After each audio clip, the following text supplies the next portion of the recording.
Whispers of the Forgotten. The Haunting of Blackwood Manor. The wind howled outside as I stood before the forbidding Blackwood Manor.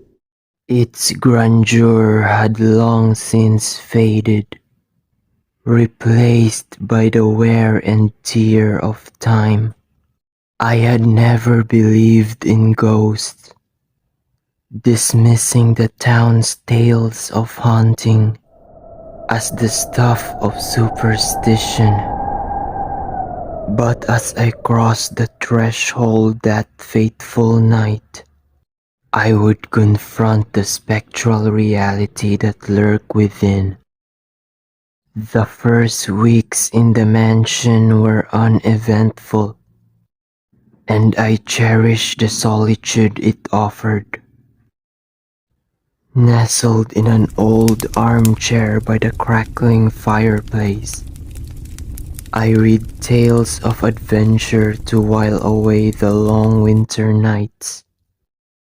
But as the days grew shorter and the winter's icy grip tightened, the house began to reveal its secrets.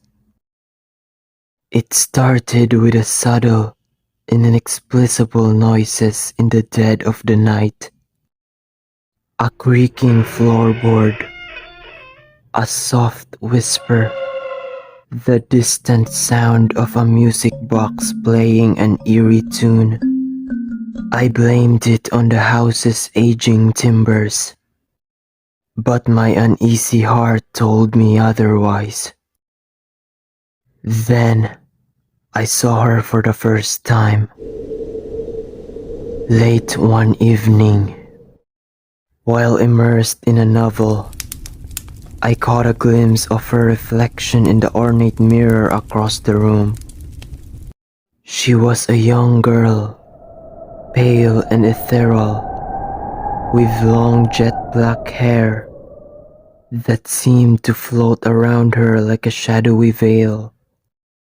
Her eyes, empty and soulless, bore into mine, sending shivers down my spine.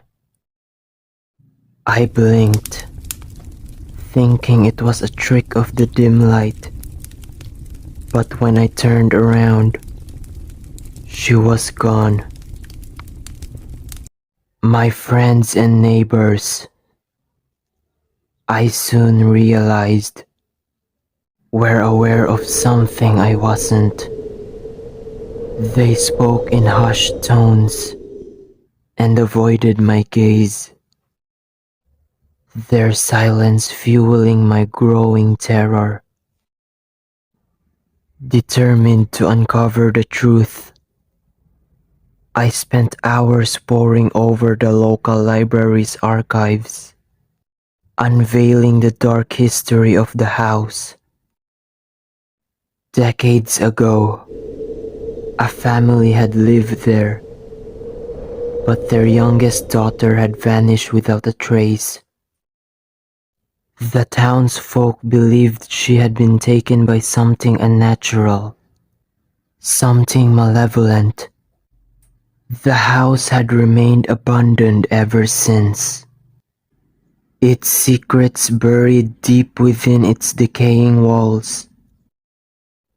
I knew I had to confront this restless spirit, this presence that now shared my home.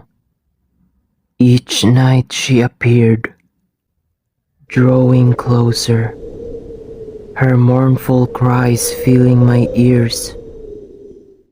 I could no longer deny the supernatural reality of my situation. One stormy night, armed with candles, a journal and an old Ouija board from the attic, I entered the room where I had first seen her. The air grew frigid as I lit the candles and called out to her. The planchette on the Ouija board moved, spelling out words in response to my questions. She was the missing girl, trapped in a limbo between worlds, seeking vengeance for her untimely end. She had chosen me, the unwitting inhabitant of her former home, as her conduit to the living. Terror gripped me as she whispered her demands, her anger palpable. She wanted justice, and she wanted it through me. With trembling hands, I agreed to help, promising to uncover the truth behind her disappearance. As I delved deeper into the dark secrets of the house, I uncovered a web of deceit, betrayal, and murder. The more I unearthed, the angrier the spirit became, and the more malevolent her manifestations.